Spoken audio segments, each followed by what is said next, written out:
Bonsoir et bienvenue sur la mécanique universelle. Alors aujourd'hui nous sommes le dimanche 19 juin 2022, grande soirée d'élection et je ne vais pas parler de ça d'ailleurs.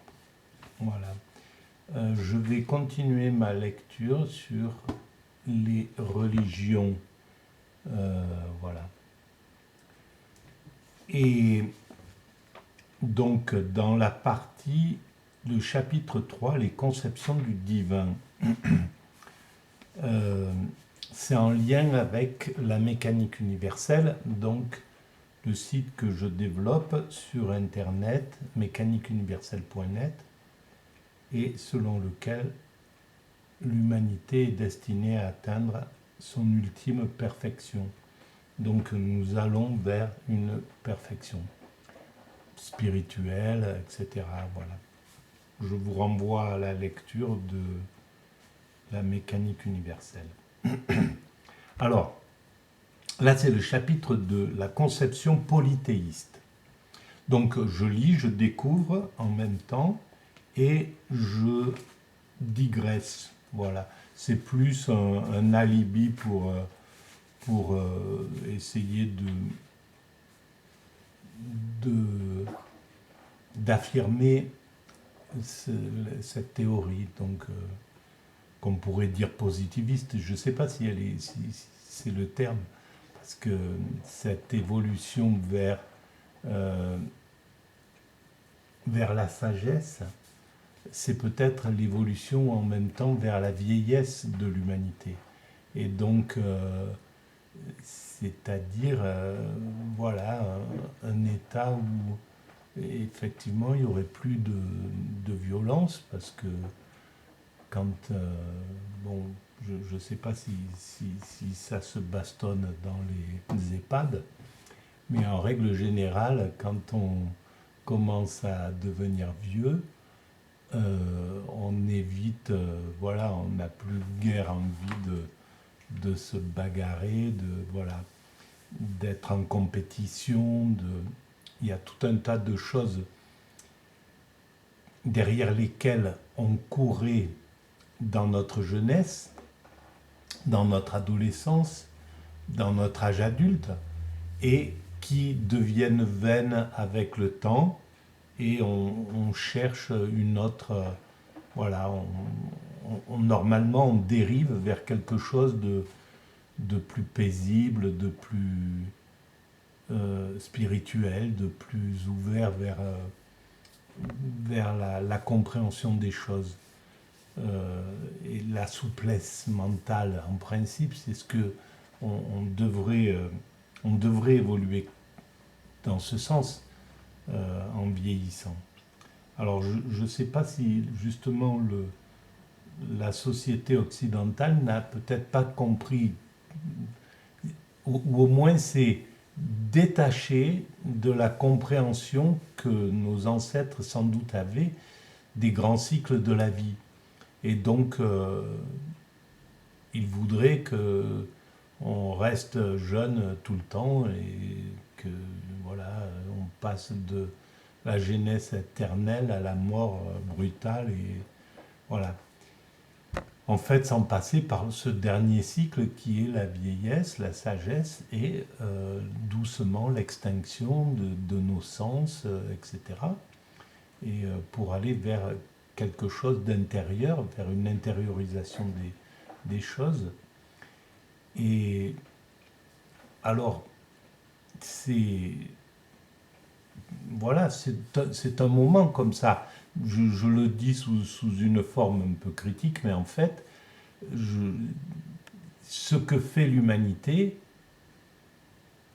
l'humanité a raison. Voilà, si l'Occident en ce moment doit passer par euh, a dû passer par une sorte d'inconscience et d'hyperactivité, un petit peu comme une crise d'adolescence. On pourrait voir l'évolution de ces dernières décennies, ou depuis la sortie de la dernière guerre mondiale, euh, une sorte d'euphorie comme ça, créatrice de jeunesse, voilà, et ben c'est que c'était nécessaire.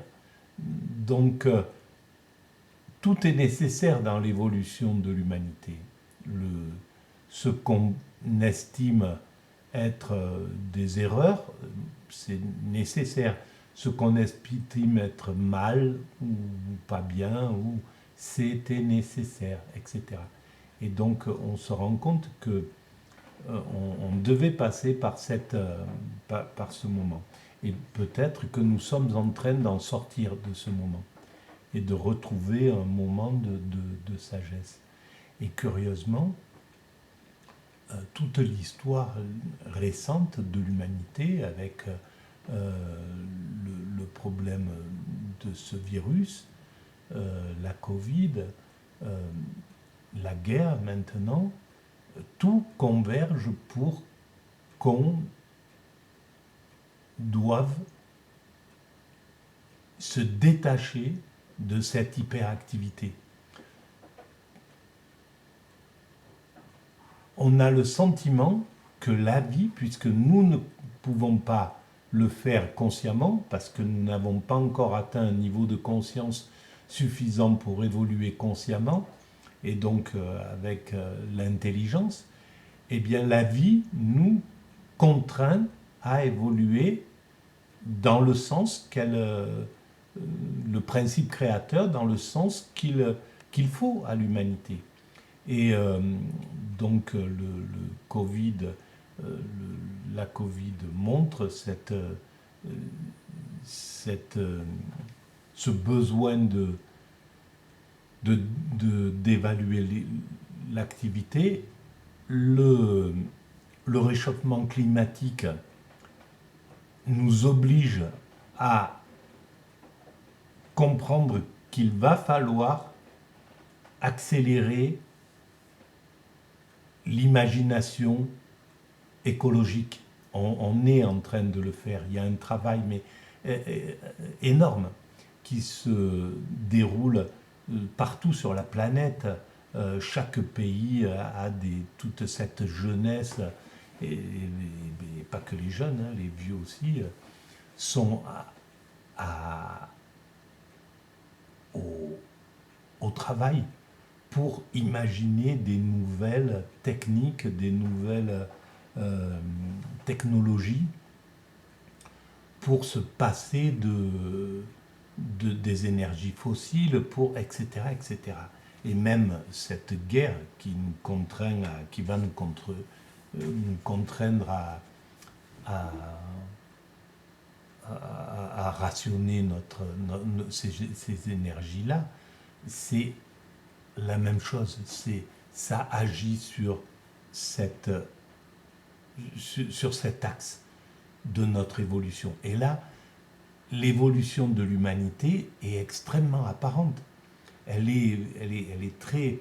Voilà, même pour ceux qui doutent que l'humanité va vers sa perfection, quand j'en parle, souvent on me dit « mais tu es bien optimiste, la vie n'est pas comme ça, etc. » on va plutôt vers le mal, etc.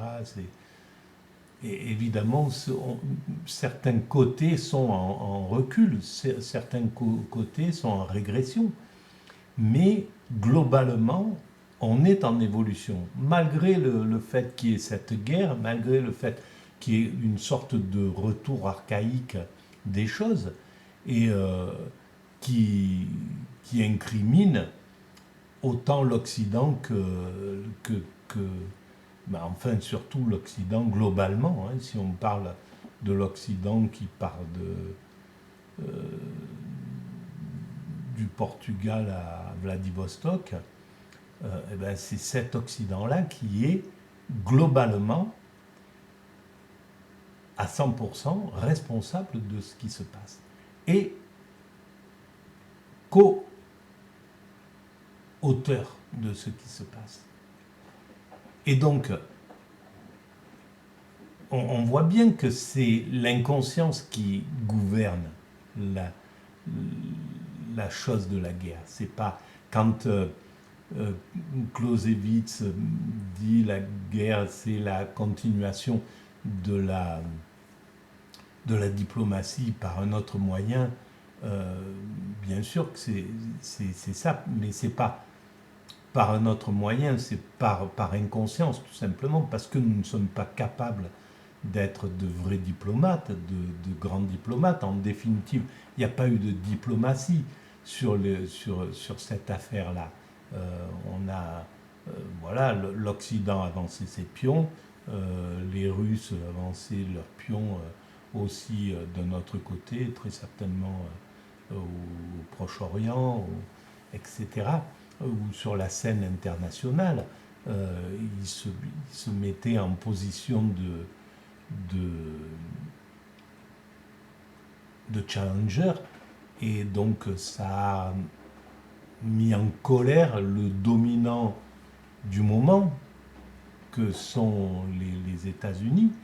Et donc, la colère, c'est l'instinct qui parle. C'est typique de notre origine primate. C'est, voilà, on est, quand le primate il est harcelé par un prétendant, euh, il est tout de suite dans la, dans la pathologie de la paranoïa, de penser que il veut le renverser et prendre sa place en fait, et donc la servir à son tour.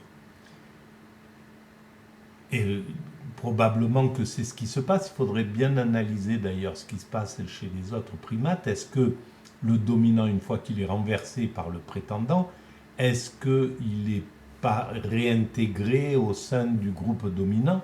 Peut-être pas. Et auquel cas, cette anxiété du dominant humain qu'étaient les Américains était peut-être d'une certaine manière légitime. À mon sens, non. Parce que c'était un partage de leadership qui était à mon sens, proposé. Mais c'est une interprétation, c'est pas évidemment la géopolitique, c'est voilà, c'est très compliqué il y a tellement de tenants et d'aboutissants, mais en tout cas, on n'a pas su gérer ce problème par la diplomatie, et donc c'est la guerre qui s'impose. Cette guerre qui ravage complètement un pays, par surdité, hein, parce que une fois que voilà, c'est comme deux dominants dans une cour de récréation, quand ils s'en veulent à mort pour des raisons futiles. D'ailleurs, ça peut être juste des. Ben c'est pareil dans la mafia. Hein, voilà, c'est tous ces groupes de dominants qui sont sur la violence, sur la testostérone, sur la domination, sur le principe du dominant primate, ils ne peuvent pas vraiment réfléchir. Et une fois que la guerre est partie, ils peuvent massacrer tout ce qu'il y a autour d'eux, leur propre peuple, pourvu qu'on arrive à la victoire. Et c'était, voilà, c'est pour ça que Napoléon a fait tuer des millions de ses soldats. C'est pour ça qu'Hitler a fait tuer des millions d'êtres humains. C'est son propre peuple. C'est pour ça que les Mussolini a envoyé des humains. Voilà, tout simplement parce qu'il n'y a plus la raison qui est à ce moment-là en route. Il n'y a plus que l'agressivité et la surdité, quoi. Voilà. Et donc, tant que nous ne passerons pas sur l'évolution consciente, je pense qu'à la sortie de cette guerre, avec le problème climatique et avec le problème du Covid, c'est hallucinant comment ce système néolibéral est d'une surdité mais absolue, c'est-à-dire qu'il est incapable de comprendre la subtilité des choses. euh, voilà, il avance et il avance comme il est complètement sourd en définitive. Et le monde occidental, donc Europe, États-Unis, sont complètement sourds dans leur système d'évolution. Les dominants, hein, je parle de nos dominants. Parce que le peuple, mais encore le peuple, il est malheureusement assourdi par les médias qui sont euh, le, les représentants de, de l'oligarchie au pouvoir. Et donc qui assourdissent, qui, qui ferment les oreilles et la conscience des peuples. Et c'est quand même vraiment incroyable qu'on n'arrive pas, qu'on n'ait pas réussi à comprendre le sens du virus. Sur la mécanique universelle, il y a 20 ans que j'ai écrit, 22 ans que j'ai écrit la mécanique universelle. Et tout de suite, il y a 22 ans, à peu près, 20 ans, admettons, il y a eu un chapitre, le langage du vivant. Dans ce chapitre, un sous-chapitre, le langage du virus. Et le langage du virus, j'ai essayé de démontrer que le virus a son sens, qu'il nous parle et qu'il faut savoir écouter le langage de la vie, le langage des symptômes. Voilà, les symptômes de les symptômes de la toute-puissance, par exemple, de l'oligarchie. Le fait que, à partir des années 80, quand le capitalisme a flingué le communisme, il est rentré dans un état de toute-puissance. Voilà, tant qu'il y avait ces deux dominants qui se faisaient face, chacun devait maîtriser ses propres, donner le meilleur à ses peuples, essayer de donner le meilleur d'eux-mêmes pour pas envoyer du carburant à son adversaire. Mais quand il est rentré dans la toute-puissance, le capitalisme est devenu ce qu'on appelle le néolibéralisme. Et dans cet état de toute-puissance, ce sont les oligarques qui ont pris le pouvoir, donc la classe dominante. On est sorti de la démocratie, c'est les dominants qui ont pris le pouvoir et qui ont fait la politique pour eux-mêmes, pas pour le peuple, alors que la démocratie, c'est les dominants se hissent en tête de gondole, ils sont élus par le peuple pour faire la politique du peuple. Mais évidemment que le peuple n'a jamais voté pour se faire maltraiter comme il s'est fait maltraiter comme il se fait maltraiter depuis 40 ans par l'oligarchie actuelle. C'est hallucinant. Jamais on aurait voté pour la réduction de tous nos acquis sociaux, le pillage des richesses du peuple, la mise à bas des services sociaux, l'extinction des hôpitaux, enfin, la marchandisation de tous les pans de la société. Jamais le peuple aurait voté pour ça. C'est pas possible. Donc, il a été totalement manipulé pendant ces 40 ans. Et on se rend compte que cette manipulation, la violence qu'a engendré cet État, l'oligarchie, le fait que l'oligarchie, quand l'oligarchie est au pouvoir, la violence est à son comble. C'est pratiquement aussi puissant que lorsque c'est un dictateur qui est au terme. Le dictateur, c'est un psychopathe, donc il va vers la criminalité directe, vers la tuerie de masse. Voilà, c'est son choix. Par contre, l'oligarque, c'est le pervers narcissique, en somme. C'est la perversion narcissique. C'est le psychopathe adouci, celui qui reste dans qui veut abuser de ses congénères, qui veut abuser du peuple, mais tout en essayant de rester le plus possible dans la légalité, ou en tournant un peu les choses pour être dans la légalité. Il a peur d'être condamné en réalité. Donc il s'organise pour abuser de l'autre dans la légalité. C'est ça le pervers narcissique. il abuse de ses congénères, et il abuse voilà, de sa femme sans que ça se voit, tout en restant dans la légalité. Et en fait, voilà, il essaye de se soustraire à toutes les sanctions. Et donc, l'oligarchie, c'est ça. C'est ça. Et l'oligarchie a conduit à une violence incroyable dans la société. La société n'est pas devenue violente comme ça en claquant des doigts, parce que c'est une violence globale dans le monde industriel et dans le monde qu'il touche, que le monde industriel touche. C'est-à-dire toutes les sociétés qui étaient beaucoup moins violentes dans les années 60, 70, 80, jusqu'au début des années 80, jusqu'à... il n'y avait pas une telle violence en Amérique du Sud, par exemple, en Afrique, etc. Il n'y avait pas un tel pouvoir des mafias, un tel pillage des richesses.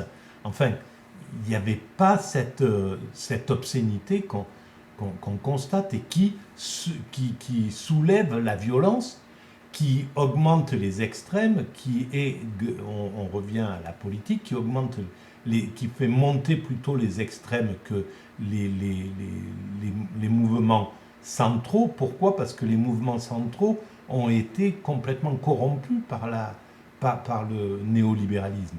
Le néolibéralisme les a empêchés en réalité de faire leur politique. Voilà, c'est l'oligarchie qui a empêché le socialisme de faire une politique sociale complètement. À partir de Mitterrand, par exemple, il a été poussé, bon, déjà par sa nature très certainement, mais en plus par le mouvement oligarque mondial, il a été contraint de faire la politique que voulait l'oligarchie et la droite ultralibérale, Reagan, Thatcher, etc. Donc il a dû s'étaler sur ce genre de choses. Et en fait, en faisant ça, forcément, le peuple, lui, il est obligé il cherche la voie, il cherche à sortir des impasses. Donc il cherche toutes les solutions pour pouvoir régler les problèmes qu'il a. Quand les médias ne remplissent pas leur rôle de montrer que le peuple souffre, eh ben, le peuple, il prend en charge le boulot que devraient prendre les médias, les journalistes, en critiquant la politique, en disant aux politiques, attention, le peuple souffre.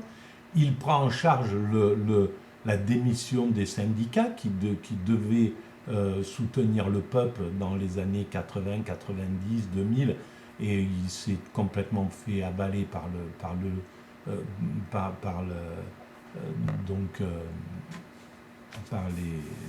l'oligarchie globale.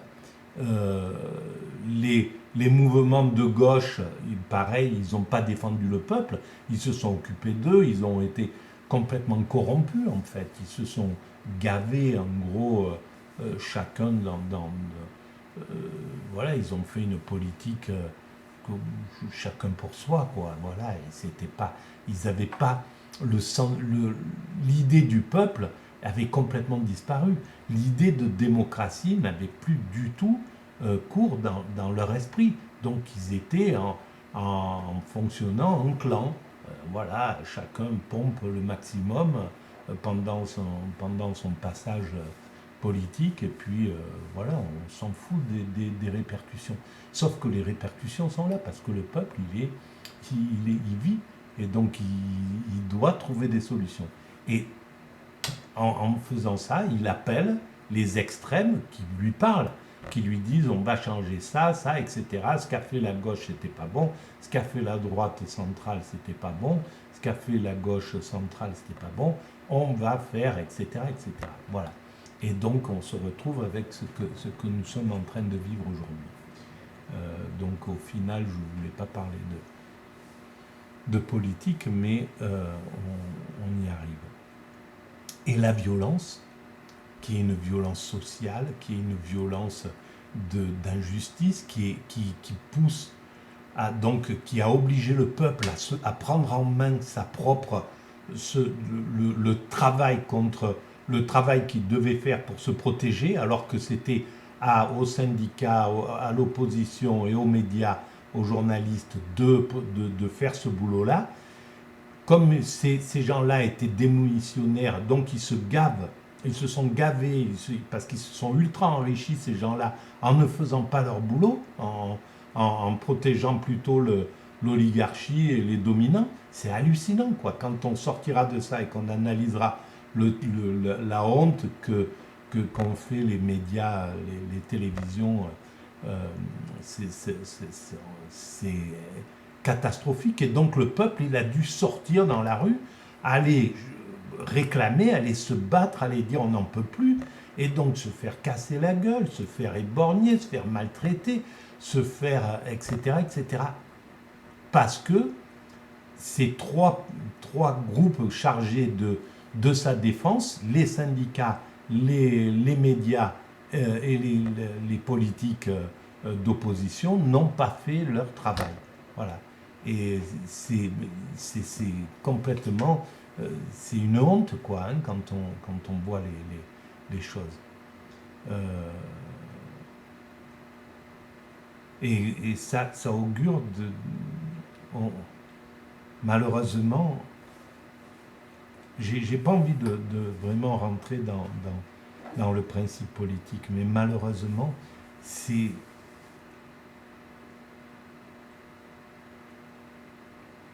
périlleux. C'est pas favorable au peuple quand les extrêmes sont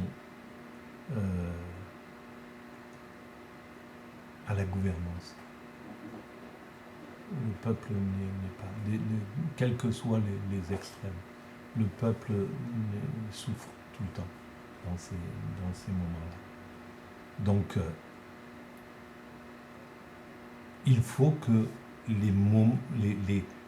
les politiques qui se pensent centristes, qui se pensent du côté, voilà, ceux qui disent républicains, voilà, mais je ne sais pas comment appeler ces politiques-là,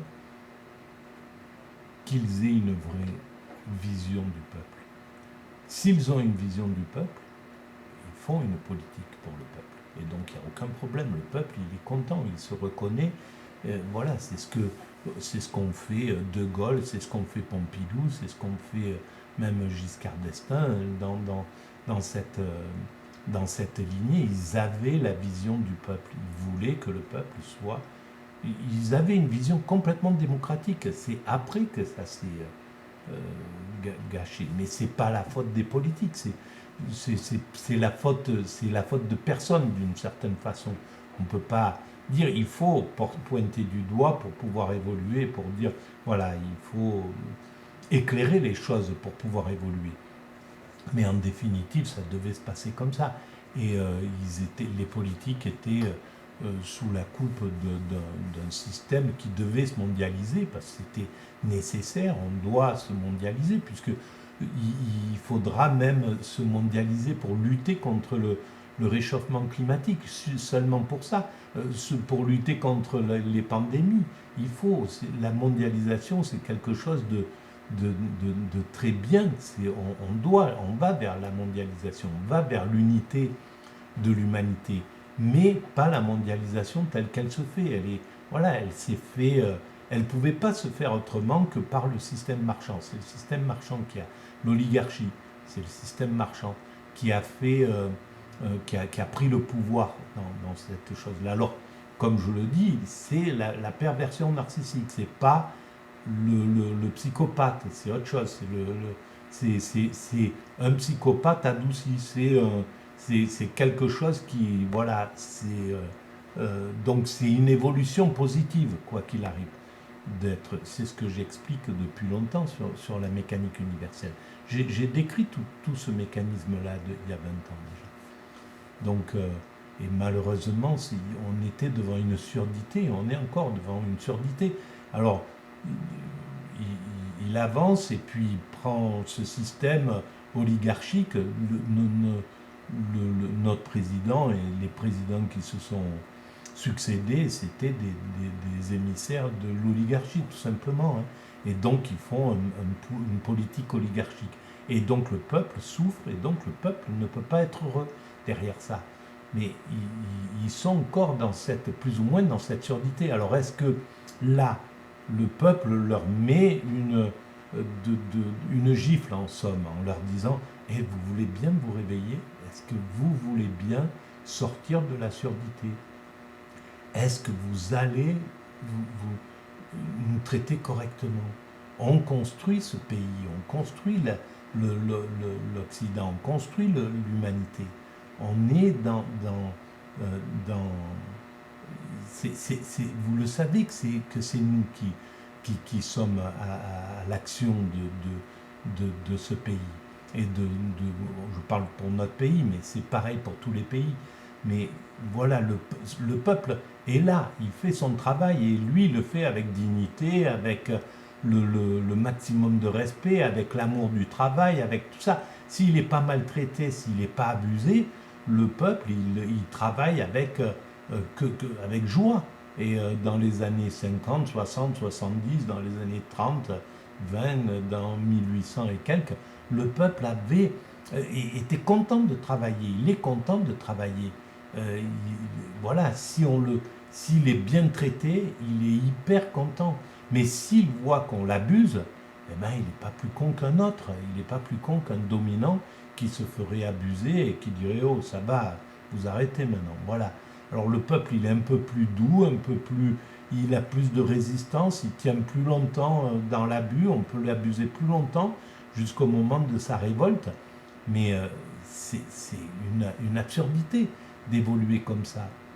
Nos présidents-là sont dans une absurdité totale de faire évoluer la société à travers la surdité en disant ouais, ça avance ou ça casse, on s'en fout, c'est comme ça, de toute manière. Voilà, enfin, d'être dans ce mécanisme-là. C'est hallucinant, quoi. Et c'est hallucinant que les médias nous contraignent à voter pour des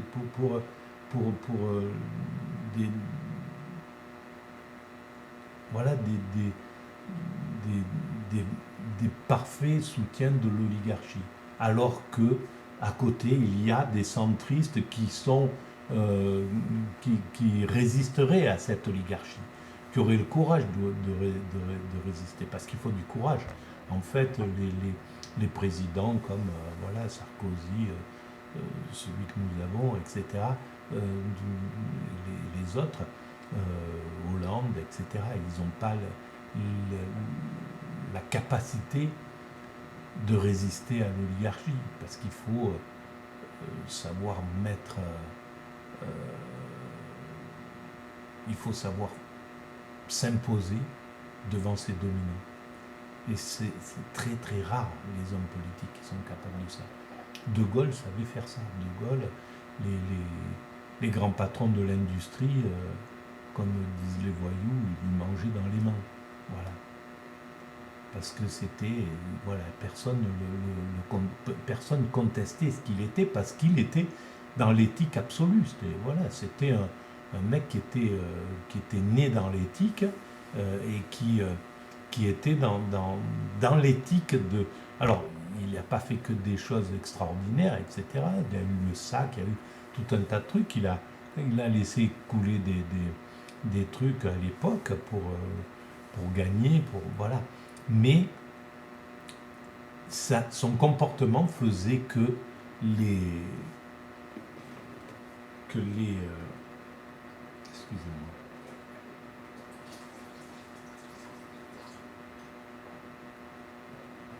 Voilà, pardon. Alors que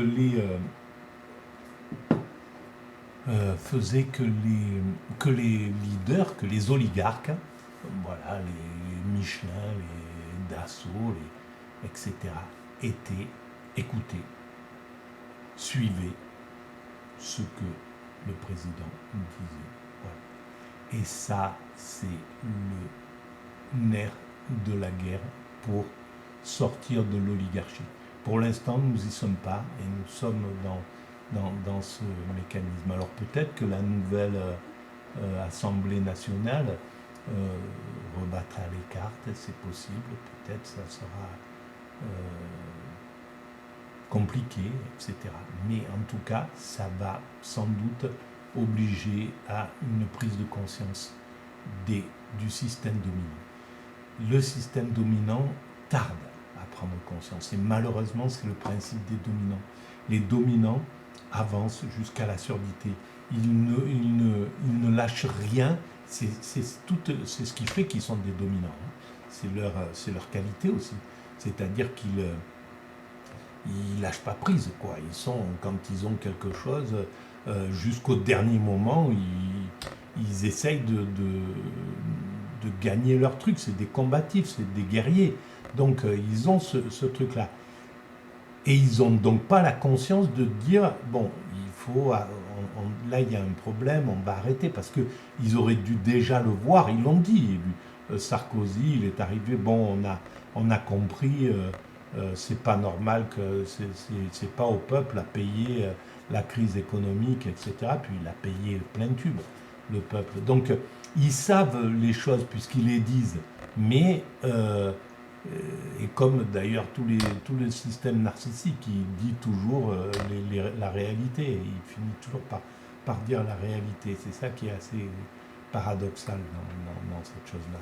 On devrait pouvoir comprendre et entendre correctement ce qu'ils nous disent, mais on se laisse leurrer parce qu'ils sont extrêmement fortiches dans leur truc. Donc c'est des guerriers et donc ils vont jusqu'au bout. Mais bien souvent, ils sont obligés d'aller jusqu'au pire, quoi. Voilà, jusqu'à presque la révolution. C'est ce qui s'est passé avec les Gilets jaunes. On a été à deux doigts de quelque chose qui se renversait. Et c'est clair que sans la violence, il y avait de la police, et sans la violence de l'État, le système pouvait sauter, c'est clair. Il y avait une telle énergie de changement, et une telle surdité en face, que c'était incroyable. Et donc cette surdité, elle est vraiment incroyable, parce que c'est leur force, mais c'est leur faiblesse aussi. C'est ce qui fait qu'ils peuvent, voilà, c'est ce qui fait 1789.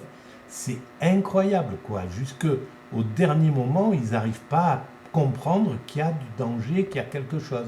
C'est 1917 en Russie, etc. C'est Fidel Castro à Cuba. Voilà. Ils n'arrivent pas à voir qu'il y a ce truc qui est proche. Et donc voilà, là, la surdité fait la politique, fait les élections que nous sommes, dans lesquelles nous sommes. Nous sommes dans ces élections parce que nous sommes devant une surdité. Nous avons eu les Gilets jaunes parce que nous étions dans une surdité. Parce que les dominants étaient dans les surdités, ils ont fait émerger le système Gilets jaunes, etc. etc. Voilà. Parce que l'oligarchie est au pouvoir, la violence partout, à tous les niveaux de la société, est là. L'individualisme, la violence, l'irrespect, le manque de solidarité, enfin, la maltraitance du peuple envers le peuple, tout ce qu'on est en train de vivre depuis X temps, la souffrance au travail, l'abus, etc. Tout ça parce que l'oligarchie est au pouvoir. L'oligarchie n'a pas à être au pouvoir. Elle a un rôle fondamental dans l'humanité. Les patrons d'industrie doivent faire évoluer la technique, la technologie, le commerce, etc. Tout ça, c'est leur boulot, mais pas la politique. Ils ne doivent pas avoir le pouvoir qu'ils ont actuellement. C'est tout. Ils doivent obéir aux politiques et obéir au peuple, tout simplement. C'est comme ça. En démocratie, c'est ça. Et le fait qu'ils aient eu le pouvoir nous a mis dans ce problème. Mais je peux l'expliquer, ça fait 20 ans que je l'explique, J'écris ça aux médias, j'écris ça aux hommes politiques, la surdité est sourde par essence. Donc ça change rien. Voilà, ils ont pas envie de changer. C'est le problème du dominant. Je l'ai illustré sur la mécanique universelle avec les singes, comment on attrape certains singes en Afrique. Les Africains, ils font un trou dans la terre, comme ça, ils mettent des amandes, des noix, des choses, des gourmandises. Et le singe peut passer la main ouverte comme ça pour aller prendre. Et lorsqu'il prend, il ferme sa main. Et le fait de fermer la main, il peut plus sortir son. Et la cupidité fait qu'il ne peut pas, il n'a pas l'idée de lâcher sa main pour se délivrer. Donc il reste coincé parce qu'il peut pas faire machine arrière. Et ce qu'il a pris, l'oligarchie, ce qu'il a pris au peuple depuis 40 ans, parce qu'il a pris un paquet de choses, des acquis sociaux, il en a pris en pagaille. Tout ce qu'on avait dans les mutuelles, les assurances, les trucs des années 70, c'est hallucinant ce qu'ils ont pompé, quoi, hein, ce que l'oligarchie a pompé, qui appartenait au peuple, quoi, que le peuple avait eu depuis de longues luttes, quoi, même au niveau des défenses sociales, c'est hallucinant tout ce qui a été récupéré par l'oligarchie. Alors il y a une explication à ça. Ça a permis en somme d'équilibrer un peu le monde, entre le monde où il n'y avait pas de défense sociale et le monde où il y avait un paquet de défense sociale comme en France par exemple. Et bien évidemment que l'idéal ça aurait été que les industriels en partant dans les pays s'installer dans les pays dans la grande vague des délocalisations en allant dans tous les pays pauvres, etc., qu'ils amènent avec eux les acquis sociaux. Mais on ne peut pas leur demander quelque chose comme ça. Le patronat, il n'a jamais donné gratuitement sans qu'on lui arrache des choses.